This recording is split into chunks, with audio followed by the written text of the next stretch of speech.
সবাইকে অনেক অনেক স্বাগত জানিয়ে আজকের ভিডিওটি শুরু করছি। তো আজকের এই ভিডিওতে আপনাদের সাথে আলোচনা করব প্রাথমিক সহকারী শিক্ষক নিয়োগ দ্বিতীয় এবং তৃতীয় ধাপের পরীক্ষাটি কবে নাগাদ অনুষ্ঠিত হতে পারে সেই বিষয়টি নিয়ে। তো আপনারা জানেন ইতোমধ্যেই কিন্তু প্রথম ধাপের পরীক্ষার তারিখ প্রকাশিত হয়ে গেছে এবং সেটা 24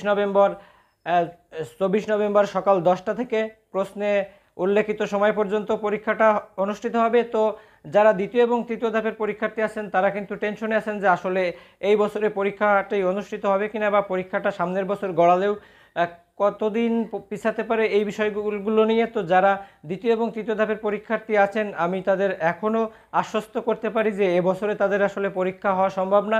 সামনের বছর জানুয়ারিতেও পরীক্ষা হওয়া সম্ভব না, হয়তো ফেব্রুয়ারির পরে যে কোনো একটা মাসে কিন্তু এই পরীক্ষাটা অনুষ্ঠিত হতে পারে। তো যারা প্রথম ধাপের পরীক্ষার্থী আছেন অবশ্যই তাদের সর্বোচ্চ দিয়ে এই কয়দিন ট্রাই করতে হবে, এবং যারা দ্বিতীয় এবং তৃতীয় ধাপের পরীক্ষার্থী আছেন তারাও কিন্তু মোটামুটি হাতে সময় পাচ্ছেন। তো সময় কিন্তু দেখতে দেখতেই চলে যায়, খুব বেশি সময় থাকে না। পরীক্ষার তারিখ যখন প্রকাশিত হয়ে যায় তখন দেখবেন যে কিছুই শেষ করতে পারেন।